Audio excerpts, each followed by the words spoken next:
Hey everybody, welcome back to RV Ownership for Beginners.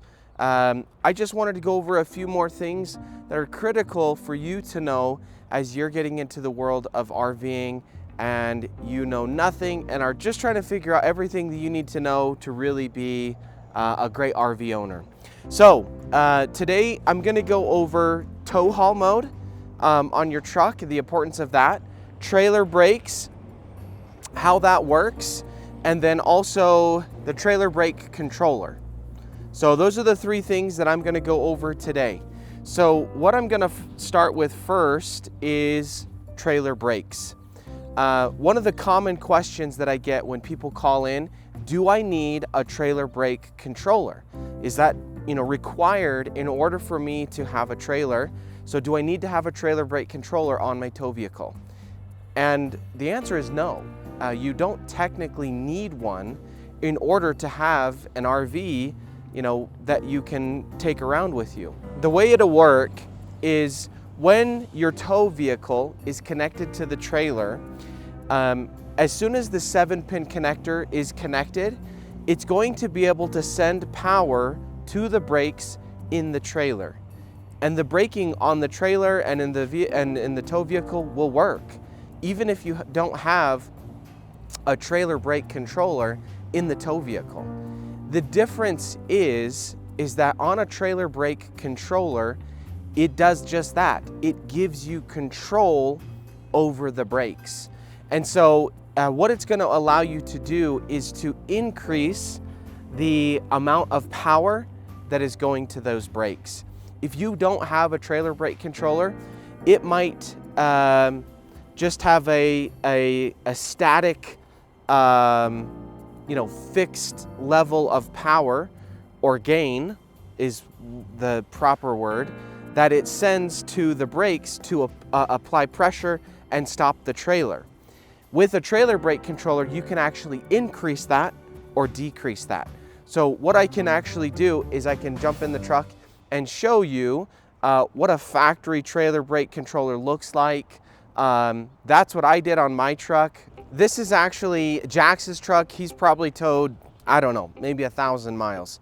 And so I'm just gonna point out some of the things that he has on his truck, and we'll go from there.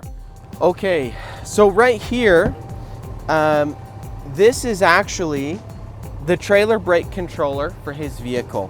I have one in mine. It looks a little bit different. I have a Ford, but usually they're pretty similar. So this guy right here it's designed that you can apply pressure to your brakes without having to change the gain or the amount of pressure that is applied automatically to the brakes whenever you hit the brakes. That's what this is setting right here.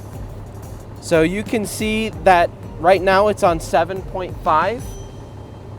And if I increase it to, let's say, 9.0, that means when I hit the brakes, it's going to apply more pressure to my trailer brakes. So what are the scenarios in which you might want to increase your gain on your trailer brake controller or decrease it? So a scenario that I tend to increase my gain on my trailer brake controller is when I'm going down big mountains, because I don't want my tow vehicle to be taking as much of that weight on the tow vehicle. And so what I'll actually do is I'll increase the gain on the trailers. And then in addition to that, I'll also actually go into a manual setting on my tow vehicle so that I can allow my engine to take a lot of the weight rather than using my brakes the whole way. And so I might shift from third to second at times, and even to first, depending on the circumstances. But usually on the freeway, you're not going to be getting down into first or second. But that is something that I will do so that I'm not, chewing through the brakes on my tow vehicle, is I'll use the engine actually when you switch over to tow haul mode, it does do that itself really well. At least in my truck it does. But another option that you have is by switching the truck over to a manual mode and lowering the gears on the truck so that more of that weight is put on the engine rather than your brakes. So anyway, that's a reason why I might increase the gain on this, is going down a big hill and I don't want to be using up all the brakes on my tow vehicle. If I was, you know, just going down the freeway, I'm okay if it's more like maybe a 6 or a 7, where if I hit the brakes, it responds and uses the brakes on my trailer, but I'm also using the brakes on my tow vehicle. This guy right here, I mentioned it briefly, but this is going to allow me to adjust the brakes or apply pressure to the brakes without changing the gain. A scenario in which you might use this is if your trailer is swaying. So if my trailer is starting to sway left and right, one of the ways that you really stop that is the brakes.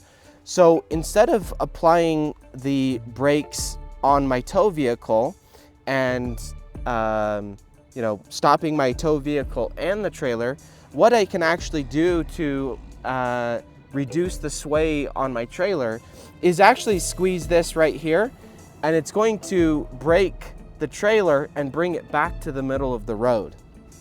And these are just more things and advantages you have of having a trailer brake controller that you would not have if you don't have one. But again, you can tow a trailer without a trailer brake controller. Those are just some of the benefits there. And typically a trailer brake controller is going to have something like this and a way for you to increase or decrease the gain on your brakes.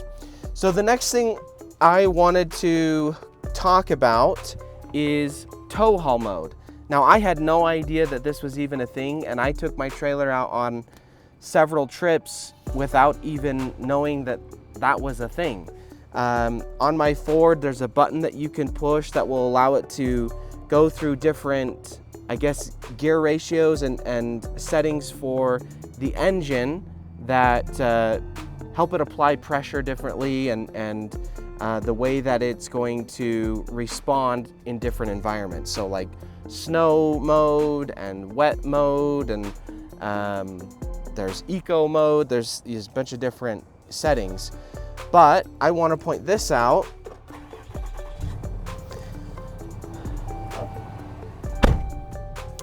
Okay, so in the truck, I've got it turned on, and I'm gonna be able to go and hook up to my trailer. Actually, I spoke about being able to change the gear ratio. So this is actually, I don't know if you can see this right here. So right now it has my truck in first gear, and this is manually, so it's not gonna change unless I change it myself. Right here, this plus and minus, this is going to allow me to increase it to, you know, second gear and third gear and fourth gear and so on.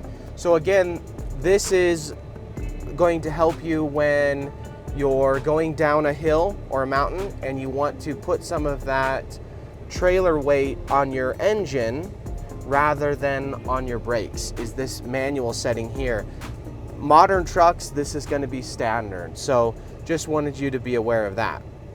Now, the other thing that I'm going to do, so I'm going to put it back into just automatic here. When I'm getting ready to tow, here, this is a Dodge. I'm just going to hit this tow haul button, okay? And up in the front, you can see that now the tow haul is on. Basically, what that's doing is that's going to change the way the truck is utilizing the transmission and the engine so that it's going to be more optimal when towing large amounts of weight. It's modern technology, it's awesome, and when you're towing something, you're going to want to put your vehicle into tow haul mode, and that's going to be much safer for your truck and increase the life of your truck, and it's going to lower the chances of you blowing something up or breaking something, you know, applying, you know, undue stress on your engine when, if you have it in tow haul mode, it's able to automatically adjust and prepare itself for towing something. So Just another setting that you need to be aware of when you're getting ready to tow something. Again, this is going to be standard on a lot of modern vehicles, especially ones that are meant for towing. So those are some more RV ownership beginner basics for you guys. We're going to continue to come out with more. Please put things that you'd like us to cover in future videos in the comments. We'd love to be able to put those out. I am not an expert, but you know, I know enough that I can be safe when towing. And so these again are the things that I've learned in my beginning years of learning everything I can about RV ownership. And that's what I wanted to bring to you. Maybe some things that may be common sense to other people, they weren't for me. So we hope that this will be helpful. Don't forget to, again, comment. Let us know if there's things that you want to learn about RV ownership. And we look forward to seeing you on the next episode. Thank you.